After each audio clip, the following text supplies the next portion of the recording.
In this video, I take you step by step through how to shoot auto exposure bracketing for high dynamic range scenes. This is such an important skill, and every landscape and nature photographer should know how to do this. All right, let's get into it. My name's Johnny Spencer, Johny-J for short, and I'm a landscape and nature photographer for the National Park Service here in Australia, who I've been working for over 24 years. I have a real passion for being out in nature with the camera, and I've decided that I want to share all that photography experience that I've learned over many years of trial and error with as many photographers as possible.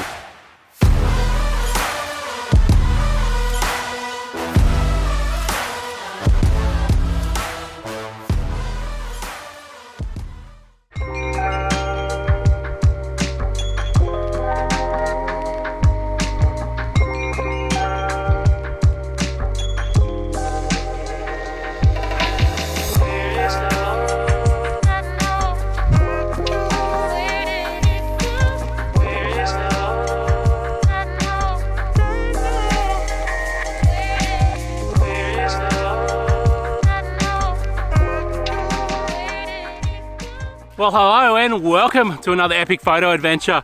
In this one, we're going to be doing auto exposure bracketing, and I'm super excited to show you through my workflow for doing that.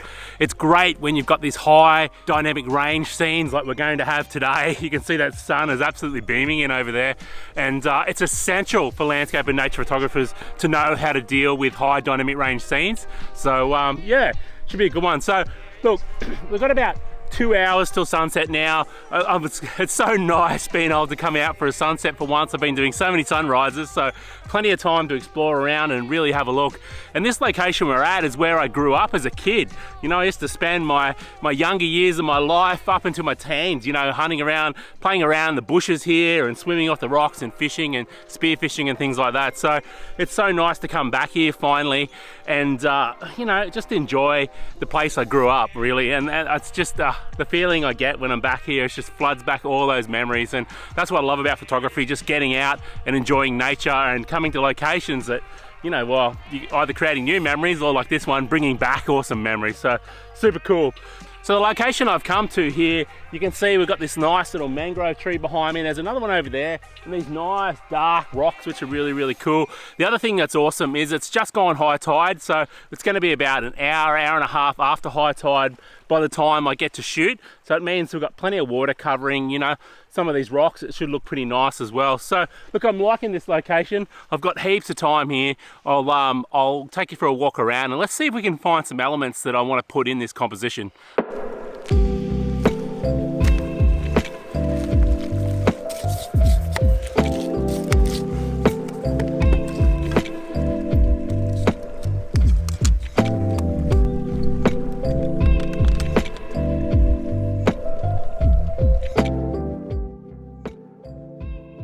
Single mango tree that actually caught my attention when I first walked over here.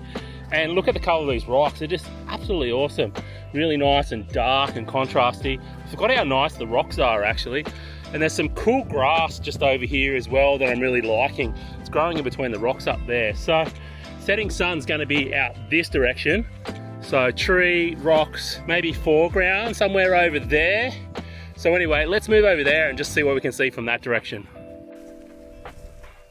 All right, look at these rocks here and this grass. I'm really liking this. This is really nice. Look at this.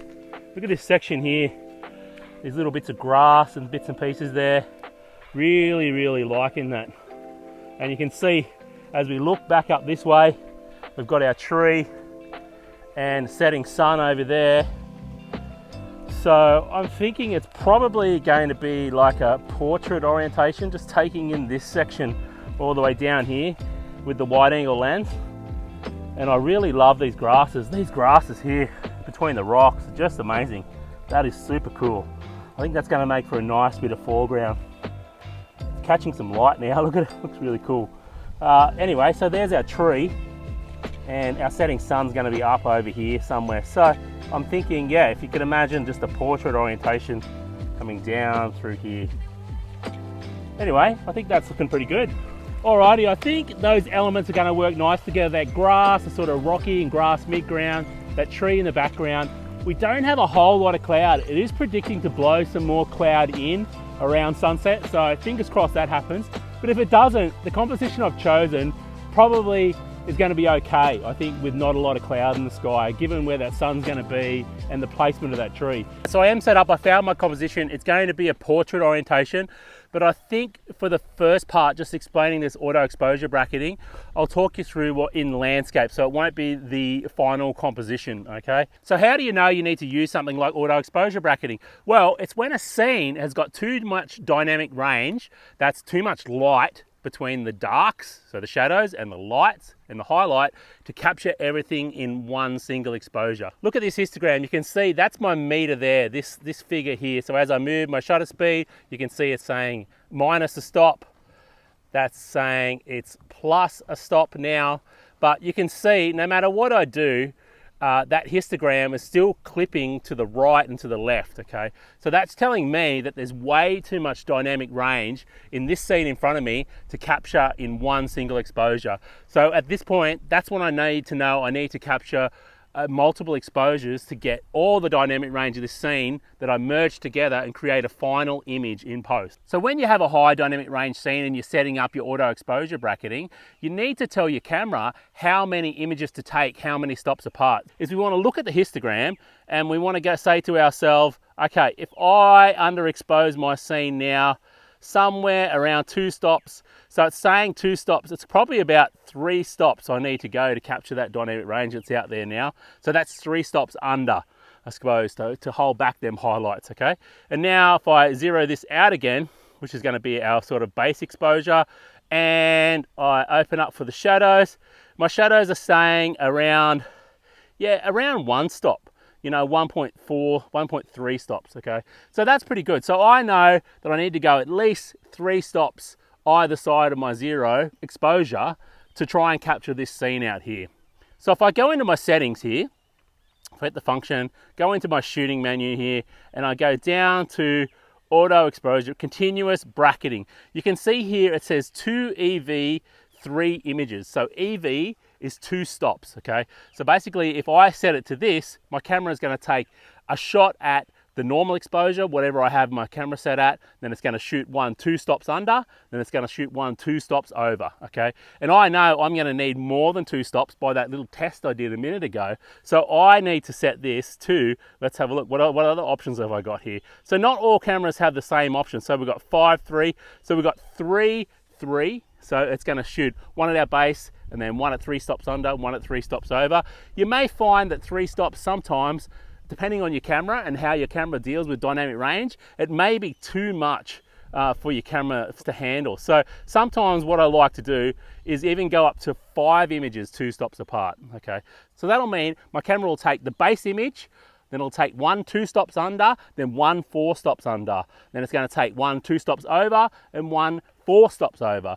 So I know that's going to capture all that dynamic range out in that scene, and I know I'm going to have plenty there to play with in post to do my merging. So the key when you're starting out now is to try and zero out your exposure. And you want to keep an eye on that histogram, because sometimes when you zero it out, if you histogram zeroed out and it looks like this, and there's all clipping on the left but not on the right, that's not a nice balanced histogram to start at, okay? So you really want to balance that histogram out. Sometimes your zero exposure mightn't have a balanced histogram. So when we start our exposure bracketing, we want to find something where the histogram, on mine, it's metering pretty well at the moment. You can see there's pretty much the same amount of clipping on the highlights on the right-hand side and same amount of clipping on the left-hand side. So I know with a scene like this, I've got it set up to capture enough dynamic range in this location. So one thing I have got with my camera, some of the modern cameras, you can have a 2-second timer, press the shutter, pull your hand away, then your camera will go ahead and take those 5 different frames for you. On my camera, I've had to use a cable release. So a remote control, a cable release, anything like that, just to get your hands away. So mine doesn't have a 2-second timer where it shoots continuously, so I have to use a cable release. But it's easy, I just press this button and my camera's just going to take all those 5 frames. And because we're starting with such a fast shutter speed, it's going to crack through those really fast. Now, so let's review these back now. And we can have a look at the histogram. So that is definitely the overexposed shot for the shadows there. Probably wouldn't use that one, to be honest. Sometimes that happens. You know, you'll take your 5 images or your 3 images and you may not need to use them all in post. But anyway, we can work that out when we get back on the computer. But looking at all that already, I'm pretty certain I won't need that one. But you see this next one here, this is why we went 5 images, 2 stops apart, because that sun is so bright out there right now. You can see it's probably still got a little bit of a blinky in the middle, but all in all, we've held back that highlight that we can merge back in post. So that's our 4 stops under, and that's looking pretty good for the sun out there at the moment. So this would be our 2 stops under for our shadows now, and that's looking pretty good. The shadows have got nice detail there. You can see they're nice, clean shadows to merge back in. That's perfect. So let's go and look at our last one here. So that would be our 2 stops over, and there's nice detail around the clouds and the rest of the sky except that blown out sun. So you can see by setting that up, just doing a little bit of planning in the beginning, we know how much dynamic range we have in our scene, so that when I do my auto exposure bracketing here, and I'm making sure that I capture all that dynamic range. All right, so now it's just a matter of waiting till the sun drops and we get that peak light, and I'll set this back up in the portrait orientation and I'll show you through my composition. Alrighty, so we're all set up here, and the good news is those clouds they predicted have started blowing in. So you can see I can almost fit a banana in my mouth. I'm smiling from ear to ear. It's looking amazing out there, actually. Really, really stoked how things are shaping up. Like, let me show you through this composition. I'll just overexpose that a little bit there. You can see we've got this lovely anchor rock in the foreground, offset by our mangrove tree over there. There's those grasses. I've included those there, and it's looking really, really good. So a couple of decisions I did make about this composition. I'll tell you what, it's lovely just sitting down for your landscape photography. How good is this? Mate, you gotta love it. This is living. This is living. Sitting down doing my landscape photography. So hell yeah. But you'll see the reason why I'm down so low is that curve of that rock and the curve of the stem there. I really didn't want any intersection between those two. I wanted the stem of the tree really to stand out against the water there. So that's why I've come down so low. And secondary, you'll see on the right hand side of the tree, there's another clump. It's actually another mangrove tree back there. I've tried to partially hide that in the tree. There's possibly a little cloning that I'm going to have to do out over here, and that sun's just about to pop out out of the sky there for a little bit. That's which is looking really, really cool. So that's the reason why I'm so low. Now there's 2 other things. If you do your border patrol, you'll see there's a little bit of like change of gravel over here. There's a tiny little bit of water just there. If I do my border patrol, I couldn't really frame them out and get my other elements where I wanted them. So those 2 things, I may get cloned out, or I'll just clone in a little bit of rock or something just to fill those in so they aren't distracting anymore. But other than that, I think I'm really happy how the composition's looking so far. I love that anchor rock in the foreground, offsetting our background tree. So now you can see, if I underexpose that a little bit, there's our sun going to be setting in that top right corner. So all in all, I think it's a really balanced exposure, and it's going to come up pretty good, I think. I'm loving how it's looking so far. Now it's just a matter of waiting for that peak light, and we get to capture some of that yummy high dynamic range, and hopefully we get some color.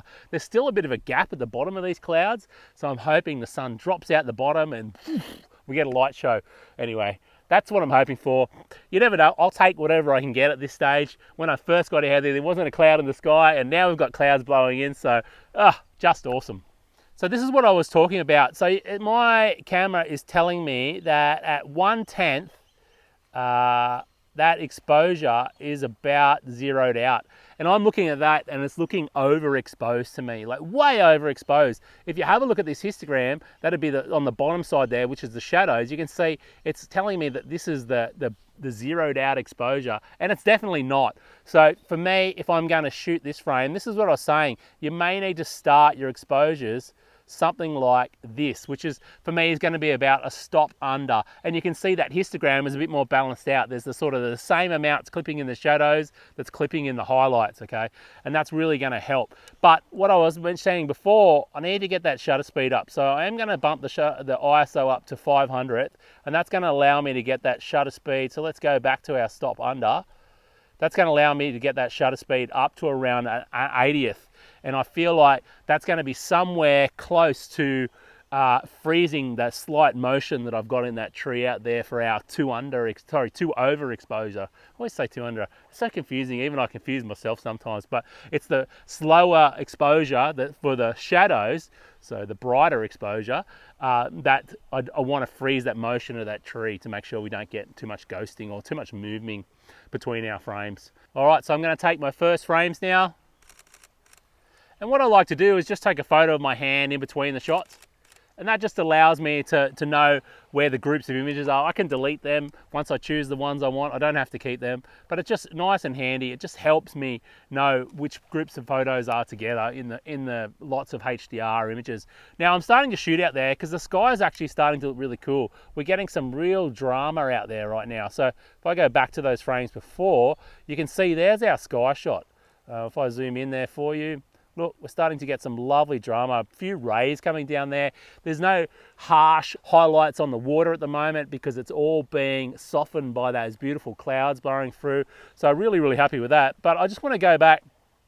So that's our 4 underexposed, that's our 4 overexposed. And while I'm there, let's just double check that sharpness again while we can see all those beautiful shadows. Yep, everything's looking good there. So let's play that back. So that's a 4 over. So that would be the 2 under now. And this would be the two overexposed. So let's just go. So this is the important one. I want to make sure the tree is nice and sharp. Yep. So on that one there, if I was to play that back and have a look at the information, it's saying I've got about 1/80th on that one. So that's looking pretty good. I'm really happy with that. Though that shutter speed is fast enough, it's really freezing the motion of that tree. Of course, what I'm going to have to do as the light drops, I'm going to have to bump that ISO up just to keep that same shutter speed. But that's okay. You know, modern cameras these days, they can handle 5000 ISO, and with noise reduction software now, it's so easy to clean up noise. I'm not even worried about using a bit of ISO at all to keep that shutter speed up, because it's more important to me to have that tree nice and sharp. That's what I'm choosing. So as I take my brackets now, it's just a matter of watching that light, and as it changes, I just shoot another lot of brackets off. It's as easy as that. Once you're set up, basically all you need to do really, if you're not worried about freezing motion, all you would need to do is adjust your shutter speed to keep that base exposure where you want it now as the light changes, and keep firing off your auto exposure bracketing, and it really doesn't get any easier. Once you're set up, you're good to go. All right, good people, that's it for the fieldwork part. I've got about another 5 minutes before sunset, but I feel like might lose our clouds, so I'll leave it there, and I'll see you over the computer, and I'll show you which ones we chose and how to put this one together. All right, before we jump into Lightroom, I need to ask for your help. I have set myself a goal to help as many photographers as possible here on YouTube. So please, if you're not subscribed, please do. It's free. It's just like following on other social media networks, and it's really going to help me achieve my goal of reaching as many photographers as possible, because your subscription to my channel helps YouTube to promote to other photographers. So I really appreciate it. All right, let's jump over to Lightroom. Alright, so here we are in Lightroom, and this is the final image. I'm really happy how it came out. Beautiful light. We ended up getting one of those shots a lot earlier on, and this is why I like to shoot early in the light, because you just never know, or later, you know, after sunrise, because you just never know where the peak light's going to be. And it turned out, you know, as the sun finally set over the horizon line about 20 minutes later, that we lost all that cloud, and it just wasn't as appealing as the light we got now with these cool beams and stuff. So always shooting early is the key, I reckon. So we had 1, 2, 3, 4, 5. Now you can see I did say in the field, this overexposed one's probably not one we'd ever use, and I didn't end up using it. So I used this one, so that would have been our 4 under, that would have been our 2 over, and that would have been our 2 under, and that would have been our base exposure. So yeah, I think that's the 4 I ended up using for my merge in HDR. It's really easy how we do the merge. So we just highlight the first image that we want to merge, hold down shift on the keyboard, highlight the last, so it'll be these 4 images, and then if we right click on one of these, and then we go photo merge HDR. I do like doing this in Lightroom, because Lightroom does give you another DNG file, so that's really, really cool. So you can see it's done a really good job here. So there's a couple of settings up the top. I do like these auto align settings. I put them on just in case your tripod and that's moved a little bit. Lightroom will try and adjust everything. It does a pretty good job with that. And the auto settings, it's just like hitting the auto button in the develop module once the merge is done. I find that's a really good option as well. Now you'll see on the right here, there's also another thing, create a stack. That just creates a stack in your library and stacks all the images together. You can use that or not, that's up to you. Try and test that and see what you think. But the other thing is this de-ghosting amount. Like I have a hit and miss really success with this. All it's trying to do is Lightroom's going to take different parts of your photograph and try and merge them together to reduce anything that's moved between the frames, okay? So if I hit the low amount here, and you can see I've got show de-ghosting overlay, it's probably going to show up around the tree, yeah. So let me go to high, and I'll just so you see what happens here. And you can see it's trying to put those areas together. Now, the problem you have is, I'll just cancel this. The problem you have is when you merge, when you've got de-ghosting on, because it's trying to take the faster frames and merge them with areas it thinks is with the longer exposures, you can see what's happened. It's brought back that noisy rocks from that other. So it's really hit and miss for me. Honestly, I don't have a lot of success with de-ghosting. I honestly don't use it. That's my advice. You can try it, but hit and miss. Try the lower settings and see how you go. But yeah, it's honestly something. I'm not a massive fan of the de-ghosting, and I'll talk you through like how I'll fix any issues. So here, anyway, this is what you do. Then you just hit the merge button and down here. I'll just cancel that, and here's what we ended up with. We ended up with this DNG here, and you can see it says if I hit Command I, you can see it says HDR2.dng. Okay, so this is the DNG we ended up with. Now I did a few extra tweaks in Lightroom. If I reset that, here's the image we've got. But look at all the dynamic range we've got now. So you can see if I underexpose it, the sky's good. If I overexpose, there's plenty of detail in the rocks. So that looks really good. I'll just undo all that. Now, here's the issue I had. If you zoom in to the tree, you can see we started to get some funkiness around the edges. And this is a bit of that movement that I was talking about, okay? So I had to fix that in Photoshop. So I think I took this layer here, if we just order this, I took this tree here, okay, with this nice clean edges and this exposure, and I merged it with that funky one here, this exposure here with the edges of the tree. It's just done that because there's some movement. So if you see something like that, and you can try using the de-ghosting like I did, but I didn't have any success. It just actually made it look worse when I did my trial. So I ended up merging those together in Photoshop just with layers and masks, and you can see we've got a much cleaner outcome around that tree, and it's a lot nicer. So what you do is just use layers of masks, and I've showed this in a few other things before, and you'll just mask those areas where the movement is from the right exposure from that part. So what I'm trying to say is this tree has got the nice exposure here. It's the one we had the faster shutter speed. So I took that one with my HDR blend where the problems were, and I blended those together in Photoshop. So that's how you fix those issues. But other than that, it's really easy. It gives you all that dynamic range. Now, a couple of things to look out for, okay? So if I reset this, if you know, the HDR always used to get a really bad rap, okay, and it's because people would create this really awful looking photographs, and a lot of the reason is because they end up with all this dynamic range in their merged photograph that what will happen is they will try and make photographs that sort of don't have any shadows or really flat highlights. So even though we've got all this information here and we can open up the shadows like crazy, you'll see in my final photograph, they're still quite dark, okay? So it's really important that when you do your post-processing, that you pull those shadows down and actually give yourself some darks and blacks and actually pump up those highlights and give yourself some lights. Otherwise, you get this flat sort of, I don't know, just doesn't look great. It basically looks like this. You can see the difference. Like it looks like this. It's flat. There's not a lot of contrast, and it's a dead set tell that you've done a HDR merge, but you haven't really post-processed your image so it looks natural again. So the key is not to open up those shadows like crazy, not to pull back those highlights like crazy. You still want a natural looking photograph. You just want to use that dynamic range to your advantage so that you've got detail throughout that area. Like even this darkest area here, if I zoom in, there's still detail. If I go up to this brightest area here, you can see nothing's blown out. There's still detail in that area. And that's really the key to post-processing your HDR photographs. And honestly, if you get it right in the field and you don't move on your tripod, it's a really easy process and the results are just awesome. All right, good people, that's it for this one. I hope you enjoyed it. Another epic photo adventure. Had so much fun with this one. As always, if you're enjoying my videos and you want to show me some love, just drop me a comment below if you've got any questions, comments, or feedback, and give me a thumbs up. It just helps the algorithm get the video out to more and more photographers, which in turn helps my goal of helping as many photographers as possible. All right, if you enjoyed this one, go and check this video out. That's another fun landscape and photography adventure as well. You're gonna absolutely love it. And stay inspired, keep creating, and I'll see you in the next one. Peace.